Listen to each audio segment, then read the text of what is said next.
Mes amis Cancer, bonjour et bienvenue sur la chaîne Tarot à merveille. Pour votre tirage général, ceux qui me découvrent, soyez les bienvenus. J'espère que vous allez bien. Allez, c'est parti. Il y a longtemps, vous avez donné quelque chose. Vous ne vous en souvenez probablement pas. C'était petit, insignifiant à vos yeux. Quelques pièces peut être un billet, peut être un geste financier que vous avez fait sans réfléchir, sans calculer, sans attendre quoi que ce soit en retour. Peut être que vous avez payé le café de quelqu'un. Peut être que vous avez laissé un pourboire plus généreux que d'habitude. Peut être que vous avez prêté de l'argent en sachant qu'on ne vous le rendrait pas et que vous l'avez fait quand même parce que la personne en face avait besoin et que vous aviez la possibilité. Ce moment-là, ce geste-là, vous l'avez oublié, mais l'argent, lui, ne l'a pas oublié, parce que l'argent a une mémoire. Pas la mémoire des coffres-forts et des registres comptables, une mémoire énergétique. L'argent se souvient de comment il a été donné, avec quelle intention, avec quel cœur. Et l'argent donné avec générosité, sans calcul, sans ce petit pincement de regret qui accompagne tant de transactions, cet argent-là voyage, il circule, il passe de main en main, de vie en vie, et à chaque passage, il accumule une charge. Et un jour, quand la charge est suffisante, quand le cycle est complet, il revient, pas sous la même forme, pas par le même chemin, mais il revient, toujours, multiplié par chaque main généreuse qu'il a traversée. Ce retour est en cours, en ce moment, pour vous. Et aujourd'hui, je vais vous raconter le voyage de cette pièce, de votre pièce, pour que vous compreniez non seulement ce qui arrive, mais pourquoi cela arrive maintenant, et surtout comment l'accueillir sans que vos vieux réflexes ne le sabotent. Suivez la pièce. Premier passage. Le moment où vous l'avez donné, revenez à ce geste. Même si vous ne vous souvenez pas du moment précis, vous vous souvenez de la sensation de donner sans compter. Ce mélange étrange de légèreté et de vertige.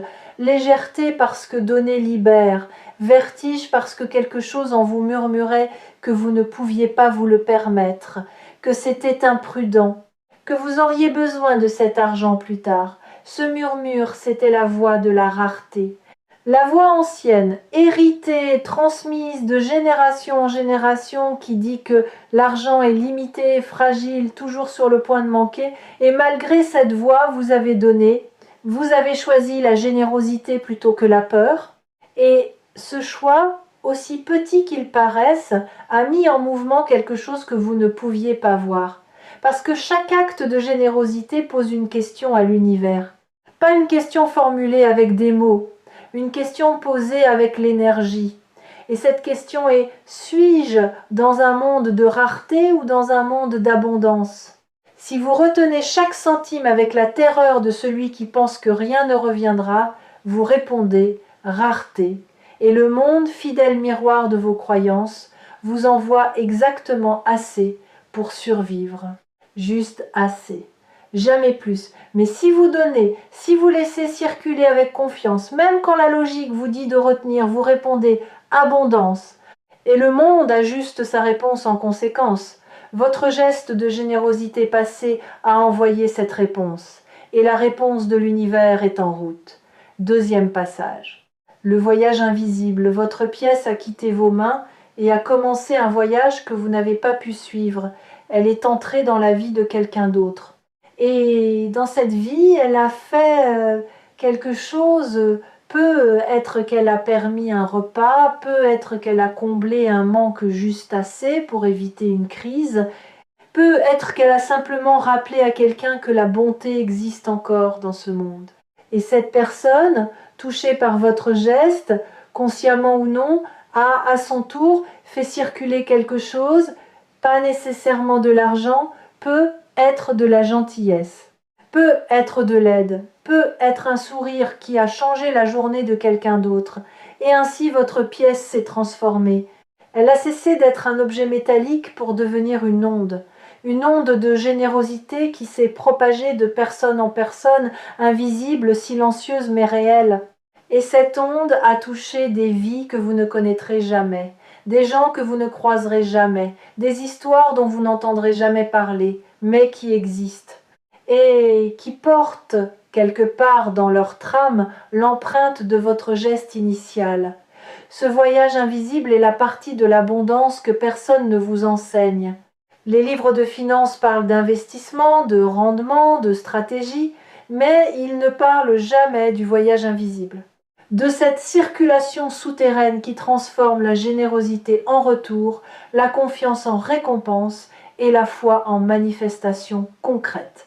Et votre pièce a voyagé longtemps, parce que le cycle devait être complet, parce que l'onde devait toucher suffisamment de vie, parce que vous, de votre côté, deviez être prêt à recevoir le retour. Et cette préparation, elle ne se fait pas en un jour. Elle se fait à travers un processus profond de transformation intérieure que vous ne mesurez peu, être pas encore. Mais avant de parler de cette transformation, laissez-moi vous dire quelque chose sur la patience. La patience financière est la forme de patience la plus difficile à cultiver, parce que le manque d'argent n'est pas abstrait, il est concret, il se manifeste dans les choix que vous ne pouvez pas faire, dans les expériences que vous devez refuser, dans cette anxiété physique presque viscérale qui vous saisit quand une facture arrive et que le solde ne suit pas. Et dans ces moments-là, parler de patience semble insultant, presque cruel. Je ne minimise pas ce que vous avez traversé, les nuits blanches, les calculs incessants. Cette sensation d'être prisonnier d'une machine qui exige toujours plus et donne toujours moins. Mais je veux que vous regardiez cette période avec des yeux neufs, pas avec les yeux de la victime, avec les yeux de l'alchimiste qui sait que le plomb doit passer par le feu pour devenir or, et que le feu, aussi douloureux soit-il, n'est pas la fin du processus. Il est le processus. Chaque moment de manque que vous avez vécu a brûlé une couche de croyances limitantes. Chaque nuit blanche a dissous un fragment de la peur héritée. Et ce qui reste après le feu, après la combustion de tout ce qui n'était pas vous, c'est l'or. L'or de votre rapport purifié à l'argent. L'or de votre capacité à recevoir sans peur et à donner sans regret. Troisième passage, votre transformation silencieuse. Pendant que votre pièce voyageait, vous avez changé, pas de manière visible, de manière souterraine. Votre rapport à l'argent s'est modifié lentement, presque imperceptiblement, au fil des expériences et des prises de conscience accumulées. Il y a eu le moment où vous avez compris que votre valeur n'était pas liée à votre compte en banque. Ce moment n'est peut être pas venu dans un éclair de lucidité. Il est peut être venu dans la fatigue, dans l'épuisement de courir après une sécurité financière qui semblait toujours fuir devant vous. À un moment donné, quelque chose en vous a dit « assez », non pas assez d'argent, assez de courses, assez de cette équation toxique qui fait de votre solde bancaire le thermomètre de votre dignité. Et dans ce assez aussi discret qu'il ait pu être, une porte s'est ouverte. Il y a eu aussi le moment où vous avez cessé de vous comparer. Ce moment où vous avez regardé la réussite financière des autres, non plus avec ce mélange d'envie et de honte qui vous était si familier, mais avec une forme de détachement neuf, pas de l'indifférence, du détachement, la capacité de reconnaître le parcours de l'autre sans en faire le miroir de votre propre échec. La capacité de vous dire « leur chemin est le leur, le mien est le mien, et les deux ont leur propre timing ». Et il y a eu, plus récemment, un moment encore plus subtil, le moment où vous avez commencé à vous sentir riche. Pas riche au sens financier, riche au sens existentiel, riche de vos expériences, de vos liens, de votre capacité à ressentir profondément la vie, de votre aptitude à trouver de la beauté dans ce qui est gratuit, un coucher de soleil, un silence partagé, un rire d'enfant. Vous avez commencé, sans le nommer, à accéder à une forme d'abondance intérieure qui ne dépend d'aucun chiffre. Et c'est exactement cette transformation-là qui rend le retour de votre pièce possible maintenant. Parce que l'univers n'envoie pas l'abondance financière à quelqu'un qui la confond avec sa valeur personnelle. Il l'envoie à celui qui sait que sa valeur existe indépendamment de tout chiffre, à celui qui peut recevoir de l'argent sans se perdre dedans, sans en devenir esclave, sans le confondre avec l'amour, le pouvoir ou la preuve de son mérite. Vous êtes devenu cette personne. Et la pièce le sait. Il y a un phénomène que les scientifiques appellent le point de basculement. C'est le moment où une accumulation lente de petits changements produit soudainement un effet massif. L'eau qui chauffe degré par degré ne semble rien faire de spectaculaire. Puis à 100 degrés, elle se transforme en vapeur. Ce n'est pas le centième degré qui a fait bouillir l'eau. Ce sont les 99 qui l'ont précédée. Chacun a contribué, chacun était nécessaire. Et aucun pris isolément ne semblait faire de différence. Votre transformation financière intérieure fonctionne exactement de la même manière. Chaque prise de conscience, chaque moment de détachement, chaque instant de gratitude pour ce que vous avez déjà a été un degré invisible, apparemment sans effet. Mais cumulé avec tous les autres, il vous a amené au point de basculement, ce point où la vapeur se forme, où l'énergie change d'état, où ce qui était de l'eau stagnante devient une force qui peut déplacer des turbines, vous êtes au point de basculement, les 99 degrés ont été atteints, le centième est en cours, et quand il sera atteint, la transformation sera visible pour tous, pas seulement pour vous, pour votre entourage. Pour les gens qui vous connaissent depuis longtemps et qui verront quelque chose changer dans votre manière de vous tenir face à l'argent, pas de l'arrogance, pas de la désinvolture, de la sérénité. Cette sérénité particulière de celui qui ne mendie plus et qui ne thésaurise plus, qui a trouvé cet équilibre rare entre la prudence et la confiance, entre le respect de l'argent et la liberté face à l'argent. Quatrième passage, les signes du retour. Les signes sont déjà là. Vous les avez peu. Être remarqués sans les relier entre eux. Une idée qui vous est venue sous la douche et qui ne vous quitte plus. Une conversation avec quelqu'un qui a mentionné une possibilité à laquelle vous n'aviez jamais pensé. Un blocage ancien qui s'est dénoué sans raison apparente, une dette qui s'est résolue, un problème administratif qui s'est réglé de manière inattendue. Ces événements ne sont pas des coïncidences. Ce sont les premiers frémissements du retour, les premières gouttes avant la pluie. Il y a aussi des signes intérieurs.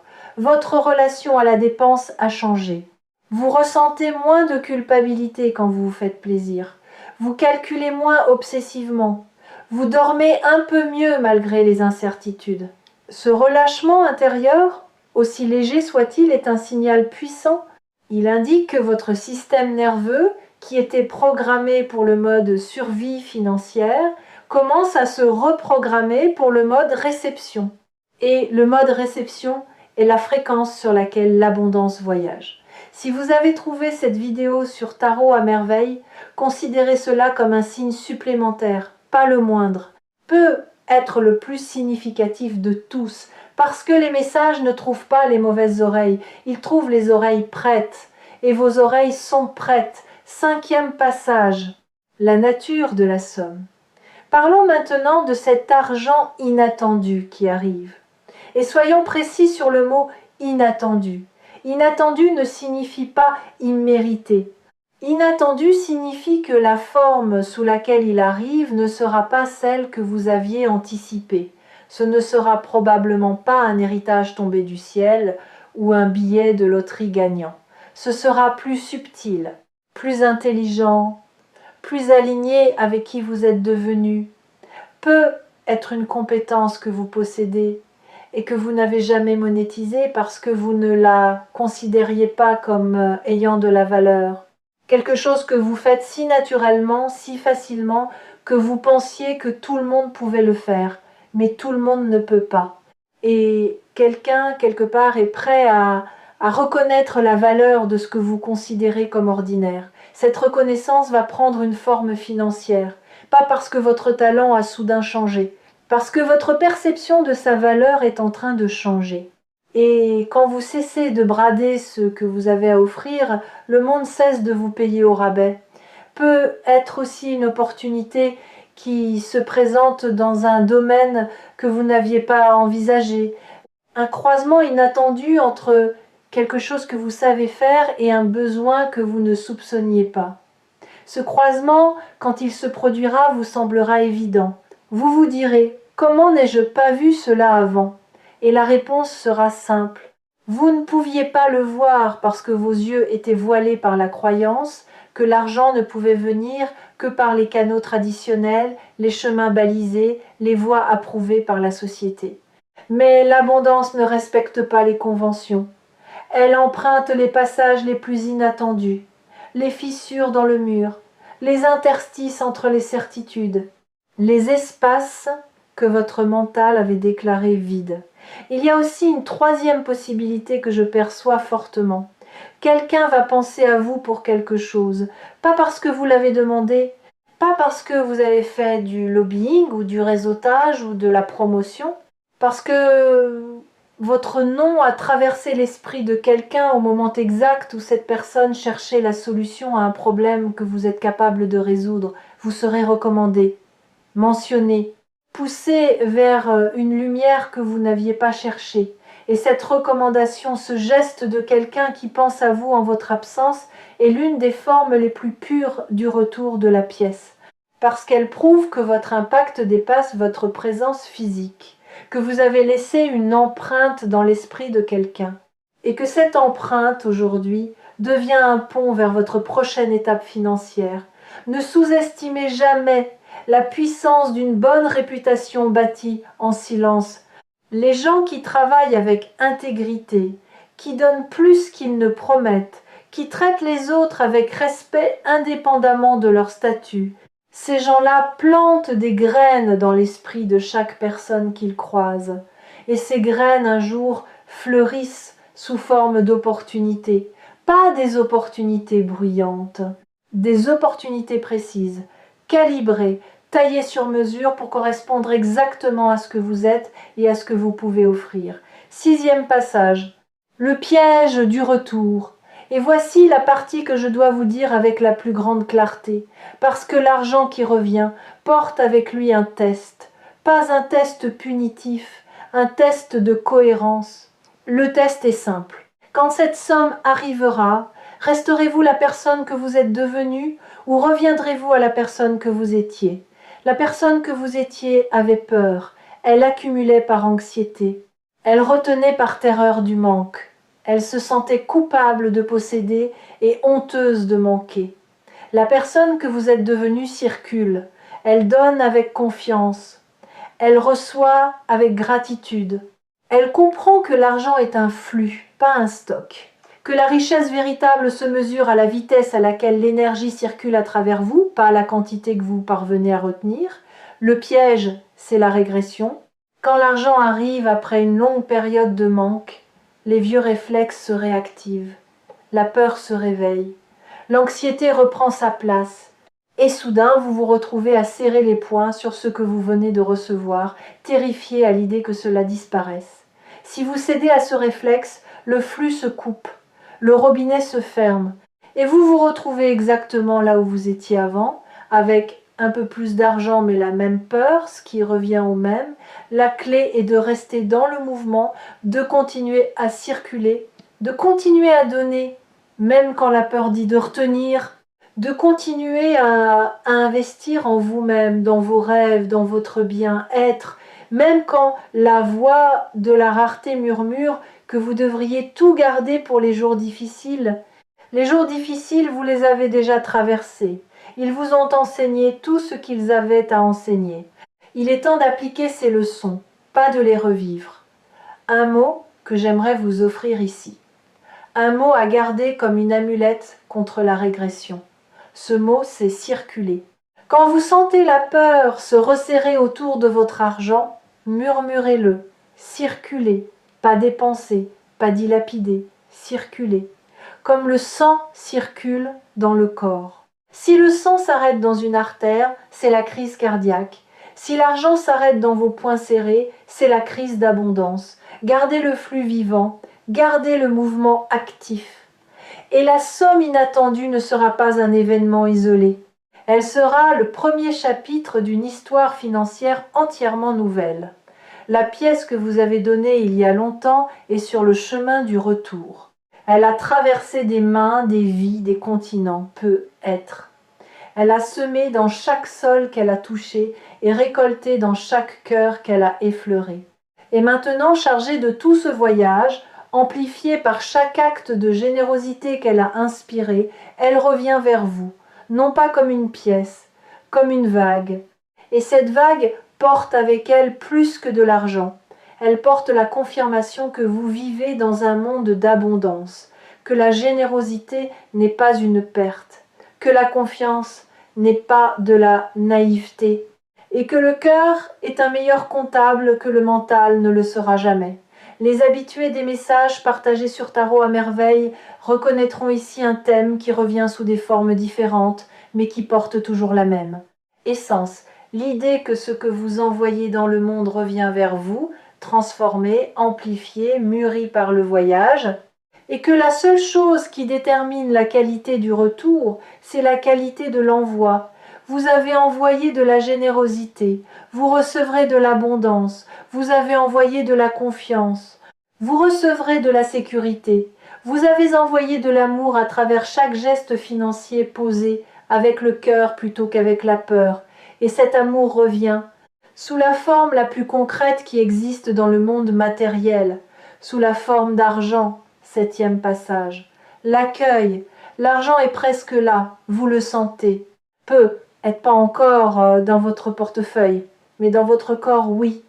Dans ce relâchement subtil des épaules qui se produit quand quelque chose en vous sait, avant la preuve que tout ira bien.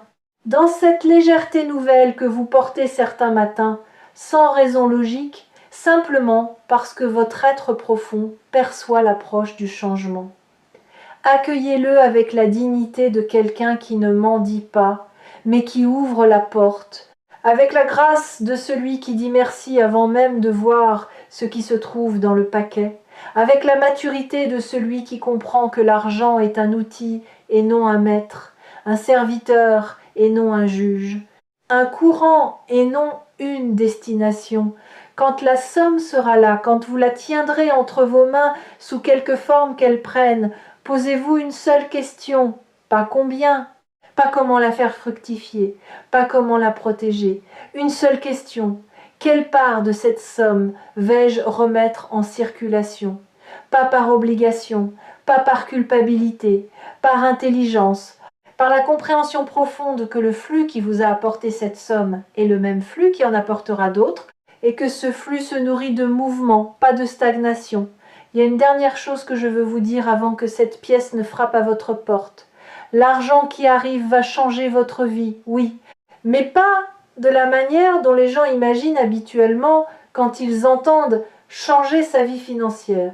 Il ne va pas vous transformer en une autre personne. Il ne va pas résoudre tous vos problèmes d'un coup.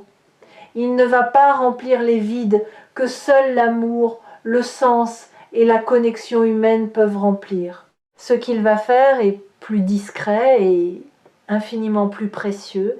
Il va vous donner de l'espace de respirer, l'espace de choisir, l'espace de dire non à ce qui vous détruit et oui à ce qui vous nourrit, l'espace de prendre le temps de réfléchir au lieu de réagir dans l'urgence. Cet espace, cette marge de manœuvre, ce coussin entre vous et la survie, c'est la véritable richesse. Et c'est exactement ce que votre pièce ramène avec elle. Votre pièce est revenue, elle a fait le tour du monde, et elle frappe à votre porte. Ouvrez, sans peur, sans hésitation, sans ce regard anxieux par-dessus l'épaule qui cherche le piège dans chaque cadeau. Il n'y a pas de piège. Il n'y a que le résultat naturel d'une vie vécue avec le cœur ouvert dans un monde qui récompense exactement cela. Et ouvrez cette porte en sachant que derrière elle, il n'y a pas seulement une somme d'argent. Il y a la preuve tangible, matérielle, indiscutable, que votre manière d'être au monde porte ses fruits, que votre générosité n'était pas de la faiblesse, que votre confiance n'était pas de la naïveté, que votre patience n'était pas de la résignation. Tout cela était de la sagesse. Et la sagesse finit toujours par être récompensée. Et quand vous voudrez vous souvenir de pourquoi cette somme est venue, quand le doute murmurera que c'était de la chance, revenez sur Tarot à merveille. Revenez à ce voyage, à cette pièce, à ce geste que vous avez fait un jour sans y penser et qui, aujourd'hui, revient vous dire la chose la plus importante que l'argent puisse jamais dire, tu as bien fait de donner, tu as bien fait de croire. Et le meilleur est encore en route, bien plus grand que ce que vous osez imaginer, bien plus proche que ce que vous croyez.